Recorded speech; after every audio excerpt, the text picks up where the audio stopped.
dust rises before the sun does in Burkina Faso. Not the soft dust of memory, but thick red clouds kicked up by trucks that once sank in mud, by soldiers who once arrived too late, by farmers who once lost crops simply because there was no road to carry them out. For decades, these roads, or the absence of them, decided who lived, who traded, and who was forgotten. And here is the shock that stops many people in their tracks. For more than 50 years under French influence, Burkina Faso managed to build just over 3,600 kilometers of paved roads. Today, under Ibrahim Traoré, the country is aiming for 5,000 kilometers every single year. Not promises, not PowerPoint slides. Machines are already rolling in.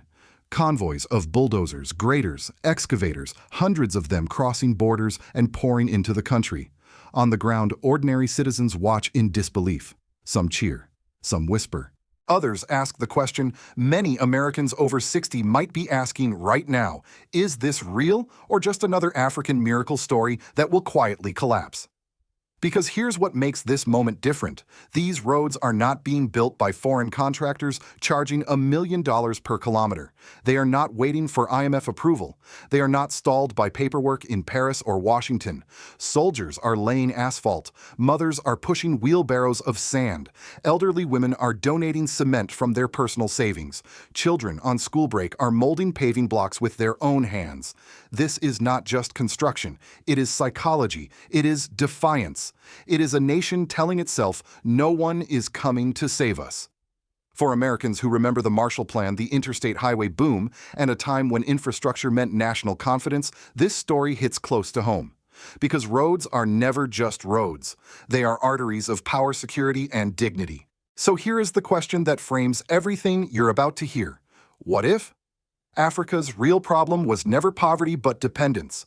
And what if Burkina Faso is proving that sovereignty can be built, one road at a time? If you believe nations should build their future with their own hands, please share this story. Subscribe if you believe the truth matters more than headlines. And stay with us, because what's unfolding next may challenge everything you thought you knew about development in Africa. Before anyone can understand what is happening today in Burkina Faso, they must first understand what didn't exist for decades. Not opportunity, not ambition, but roads, real roads that could carry an economy, protect a nation, and bind a people together. From independence in 1960 all the way to 2022, Burkina Faso managed to pave just over 3,600 kilometers of roads. That is not a typo. After more than 6 decades of development partnerships, foreign assistance, and international cooperation, the country was still held together mostly by dirt tracks, many of them seasonal, many of them broken, many of them dangerous. Even the so-called national roads told a painful story. In cities like Bobo Dioulasso, roads labeled national were barely wide enough for 2 vehicles to pass safely. No shoulders, no drainage, no resilience. During the rainy season, they deteriorated into mud. During the dry season, they cracked and choked communities with dust. For ordinary citizens, travel was not measured in distance, but in risk, and that failure had consequences far beyond inconvenience. Roads are the arteries of any nation. When they fail, commerce fails with them. Farmers in the fertile western regions, the breadbasket of the country, could not reliably move grain to the capital. Markets remained local, small, and fragile. Prices fluctuated wildly, not because of scarcity, but because trucks could not pass. A nation that could feed itself was forced into dependence simply because it could not move what it produced. But the most dangerous consequence was security. By 2022, armed groups controlled up to 40% of Burkina Faso's territory. And while headlines focused on ideology and insurgency, the reality on the ground was far more brutal and practical. The army could not respond quickly. Military vehicles got stuck in mud. Reinforcements arrived late or not at all. In some cases, the road itself became the ambush. As one officer bluntly put it, the absence of asphalt was costing lives. This is the context in which Ibrahim Traoré took power in September 2022. He did not inherit a blank slate. He inherited a nation hollowed out by corruption dependency and a development model that treated infrastructure as a privilege granted by lenders, not a right secured by citizens. For decades, the pattern was always the same. If Burkina Faso wanted to build a road, it applied for a loan from the World Bank, the IMF, or a regional development bank. That loan came with conditions. The contract went to a foreign company. Engineers were flown in, equipment was imported, costs ballooned. In West Africa, paving 1 kilometer of road typically costs between $503,000 and $1 million, not because asphalt is rare, but because intermediaries' profit margins and political strings inflate every step. The money left the country almost as quickly as it arrived. When the project ended, Burkina Faso was left with debt-limited local expertise and roads it could not easily maintain. And still, the narrative never changed. Burkina Faso is poor. Burkina Faso is landlocked. Burkina Faso needs help. But help, it turned out, was the problem, because while roads were delayed, gold continued to leave the country. While permits were negotiated abroad, communities waited at home. While reports were written in Washington and Paris, villagers measured development by how long it took to reach a hospital. This is the contradiction that defined Burkina Faso before 2022, a country rich enough to be exploited, but not sovereign enough to build itself. And that is why when Traore looked at the road crisis, he did not see an engineering problem. He saw a political failure, one rooted in dependency, a failure that could not be solved with another loan, another contractor, or another promise. The roads were broken, but more importantly, the model was broken. And it is from this realization, this hard, uncomfortable truth, that everything you are about to see next begins. The turning point did not come with a policy paper, it came with a gunshot. On September 30th, 2022, Ibrahim Traoré, then just 34 years old, seized power alongside a group of young Red Beret officers. It was the second coup in 1 year, and outside observers reacted instantly: dismissal, alarm, and ridicule. Headlines spoke of instability, diplomats warned of chaos, analysts predicted collapse. Many asked the same question: how could another coup possibly fix anything? Inside Burkina Faso, the reaction was more complicated. The country was already collapsing just quietly. Armed groups roamed freely across vast regions. Villages were cut off. Supply lines failed. And again, the same brutal reality surfaced. The army could not move. Trucks sank into mud. Reinforcements arrived hours late. Soldiers fought with courage, but without roads, courage wasn't enough. That is when Traoré articulated the sentence that would later define his entire strategy: you cannot win a war on a borrowed road. It was more than rhetoric, it was a diagnosis. For decades, Burkina Faso's infrastructure had been built or not built according to foreign logic. Roads existed where donors approved them. Projects advanced when loans were released. Construction stopped when security worsened because foreign contractors packed up and left. The very moment roads were needed, they disappeared. Traoré understood something his predecessors did not or could not admit. Security, infrastructure, and sovereignty were inseparable. You could not defend territory if you could not reach it. You could not unify a country if half of it was inaccessible. And you could not depend on partners who left the moment conditions became difficult. The reaction to this thinking was immediate and polarizing. Western governments and institutions expressed concern. Aid was suspended. Military cooperation was questioned. Burkina Faso was increasingly labeled non-democratic. The implication was clear: legitimacy comes from elections, not asphalt. But on the ground, among ordinary citizens, a different reaction was unfolding. People didn't debate ideology. They debated reality. Could they reach the hospital in time? Could farmers bring food to market? Could soldiers arrive before villages fell? When Traoré began speaking openly about cutting every colonial chain, including dependency on IMF and World Bank loans, critics called it reckless. But to many Burkinabé, it sounded like clarity. For the first time, a leader was not asking for patience. He was asking for participation. The most explosive reaction came when Traoré asked a question in a closed-door meeting with unions, chiefs, religious leaders, and civil servants. Why does our gold leave the country, but our roads remain unpaved? That question shattered a long-standing silence, because everyone in the room knew the answer. Gold exports had enriched foreign companies and intermediaries for decades. Meanwhile, citizens navigated dirt roads as if asphalt were a luxury. Traoré's response was not to negotiate better contracts, it was to change the rules of the game entirely. Mining codes were reviewed, state revenues increased, and instead of outsourcing development, the government made a radical declaration: the state itself would become the builder. No foreign profit margins, No middlemen, no contractors abandoning sites due to security concerns. When Traore later stood before rows of newly acquired heavy machinery bulldozers, graders, excavators, compactors, many outside the country were stunned. Over 900 pieces of equipment purchased with state funds handed directly to military engineers. The symbolism was unmistakable. A soldier building a road does not invoice a profit margin.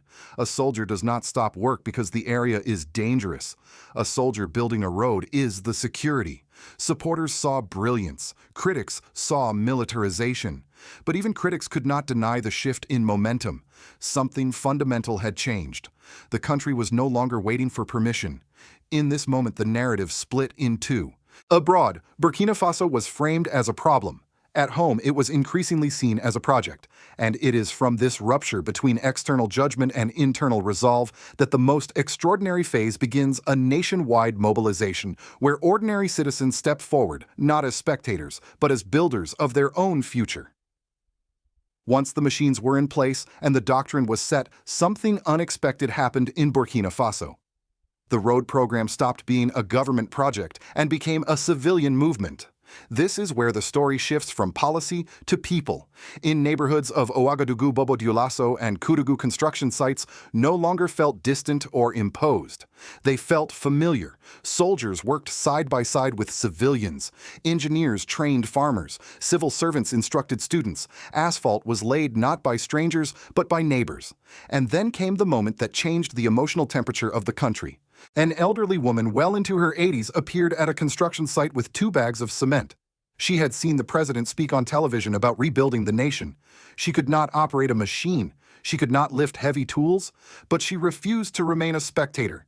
Those 2 bags, purchased from her own savings, were her way of saying, "This country belongs to me too." She was not alone. Another woman arrived with 30 bags of cement, hauling them in the back of her vehicle. Mothers pushed wheelbarrows filled with sand. Young girls arrived during school breaks, hands dusty, ready to help. Children on vacation molded pavement blocks with visible pride, learning patriotism not from textbooks, but from participation. What emerged was something rare in modern politics: shared ownership. This nationwide mobilization took formal shape through a program called Faso Mayabbo, which translates roughly to building the fatherland. Launched in late 2024, it reframed infrastructure as a collective responsibility. Instead of waiting for a contractor, communities were mobilized. Local materials were prioritized. Volunteer brigades formed. Youth were trained. Defense militias assisted with logistics and security. The result was not just cheaper roads. It was a psychological transformation. For decades, citizens had been conditioned to expect development from outside, from donors, from NGOs, from foreign firms. Faso Mayabbo shattered that reflex. It replaced waiting with doing, complaints with contribution, spectatorship with agency. Politically, this shift was explosive. Critics, especially abroad, argued that participation did not equal democracy. They pointed to the absence of elections and warned of authoritarian drift. But on the ground, many citizens saw a different equation at work. They were not voting every 5 years, but they were building every day. Some began calling it buildocracy, not rule by ballots, but rule by contribution. This created a new form of legitimacy for Ibrahim Traoré. His authority no longer rested solely on military power or rhetoric. It rested on visibility. People saw roads appear where there were none. They walked on sidewalks they helped lay. They watched their labor turn into infrastructure. Economically, the consequences were immediate. Money circulated locally instead of leaving the country. Skills accumulated. Youth gained hands-on training. Communities learned maintenance instead of dependency. Even critics conceded one thing: this model reduced costs dramatically. Socially, morale shifted. People no longer asked, "What will the government give us?" They asked, "What can we contribute?" That question alone altered the relationship between state and citizen, and politically it sent a message far beyond Burkina Faso's borders. If a country labeled poor could mobilize its people to build roads without foreign permission, then perhaps poverty had been misdiagnosed all along. Perhaps the real shortage was not money, but sovereignty. By the time the first urban pilot phase delivered nearly 10 kilometers of newly paved streets, in under a year the implications were clear. Burkina Faso was not just repairing roads, it was redefining what participation, legitimacy, and nationhood could look like in Africa. And others were watching closely. From Washington, Brussels, and Paris, the story unfolding in Burkina Faso is often framed in one narrow way: a military-led state drifting away from democratic norms. That label appears again and again in policy briefs, editorials, and diplomatic statements. But labels, as history has shown, rarely capture reality on the ground. For American audiences, especially those who remember the post-war rebuilding of Europe or the interstate highway era, this moment raises uncomfortable questions. Because what Burkina Faso is doing looks strangely familiar. In the United States, infrastructure was once understood as a foundation of national strength. Roads were not just concrete and asphalt. They were unity, mobility, economic confidence. They were built with public money, public labor, and a belief that a nation must first be able to move itself before it can lead the world. That is why Burkina Faso's approach unsettles so many international observers. For decades, global development has followed a predictable formula. Poor countries borrow. Institutions like the World Bank or IMF approve projects. Foreign firms execute them. Debt accumulates. Maintenance falters. Dependency deepens. The system sustains itself even when results disappoint. Burkina Faso is challenging that model directly. By rejecting large-scale IMF and World Bank loans for most of its road-building effort, the country has removed external leverage. That alone makes policymakers uneasy. No conditions, no leverage, no easy way to influence decisions from abroad. From an American strategic perspective, this matters. If Burkina Faso succeeds, if it truly demonstrates that infrastructure can be built faster, cheaper, and locally, it weakens the argument that development must be externally managed. It suggests that sovereignty, not aid volume, may be the decisive variable. This is why reactions across Africa are just as important as reactions in the West. In Mali and Niger, Burkina Faso's partners in the alliance of Sahel states, military engineers, and policymakers are watching closely. If Faso Mayabbo proves sustainable, it could inspire a regional shift away from foreign contractors and toward state-led, citizen-supported infrastructure. That would mark a historic break from decades of post-colonial practice. China's role, often exaggerated in Western media, is more limited here than many assume. While Chinese manufacturers supplied much of the heavy equipment, Traore's government insists these were purchases, not aid. The distinction matters. Ownership remains national. Control remains domestic. There are no foreign engineers running the show. To many in the West, this hybrid reality is difficult to categorize. It is neither traditional liberal democracy nor classic authoritarian development. It is something else, messier, participatory, and deeply rooted in local conditions. For American viewers, the question is not whether Burkina Faso fits our preferred model. The question is whether our model still fits Africa. If roads can be built without permission, if citizens can be mobilized without donors, and if security can be strengthened through infrastructure rather than speeches, then long-held assumptions deserve re-examination. This is why the story of Ibrahim Traoré and Burkina Faso is no longer just Africa news. It is a mirror reflecting back hard truths about power sovereignty and who really decides how nations are built. And that is precisely why the world is watching. What is happening in Burkina Faso is not just a construction story. It is a stress test of ideas, of systems, and of long-held assumptions about how nations are supposed to develop. For decades, the world was told a simple story. Africa is poor, therefore Africa must borrow. Africa is unstable, therefore Africa must wait. Infrastructure, we were told, could only come through permission from lenders, from contractors, from distant institutions that measured progress in spreadsheets rather than lived reality. Burkina Faso is challenging that story in the most uncomfortable way possible by acting without asking. Under Ibrahim Traoré, roads are no longer symbols of future promises. They are appearing now, laid by soldiers, students, mothers, and elders. Asphalt is replacing dust not because a loan was approved, but because a decision was made. And that is where the warning lies. If this model succeeds, if it proves sustainable, scalable, and resilient, then the global development industry faces a reckoning, because it would mean that decades of dependency were not inevitable. They were engineered. It would suggest that what many countries lacked was not money, but sovereignty. But this path is not without risk. Mobilization can inspire, but it can also exhaust. National unity can strengthen states, but it must eventually coexist with institutions, accountability, and long-term planning. Roads must be maintained. Volunteers must be protected from burnout. Participation must not become coercion. These are questions Burkina Faso has not yet fully answered, and pretending otherwise would be dishonest. And yet history reminds us of something important. Every major transformation, whether America's interstate highways, Europe's post-war reconstruction, or Asia's industrial surge, began not with perfection, but with resolve. With leaders willing to break from inherited models and citizens willing to carry the burden of change. That is why others are watching so closely. Across the Sahel, partners in the Alliance of Sahel States are observing whether Faso Mayabbo becomes a blueprint or a cautionary tale. Across Africa, young people are asking whether self-reliance is finally moving from slogan to strategy. And here for American viewers, the deeper question emerges. What if development was never about aid volumes or donor conferences, but about who controls the tools, the timelines, and the roads beneath their feet? This is no longer just Africa news. This is a global conversation about power, dignity, and the price of independence. So we leave you with this question. Do you believe President Ibrahim Traoré's self-reliance strategy can endure beyond crisis and charisma? Or will the old system pull Burkina Faso back into dependency? Please share if you believe Africa's future should be built by Africans themselves. Subscribe if you believe the truth matters more than headlines. And tell us in the comments, is Burkina Faso building roads or rewriting the rules of development itself?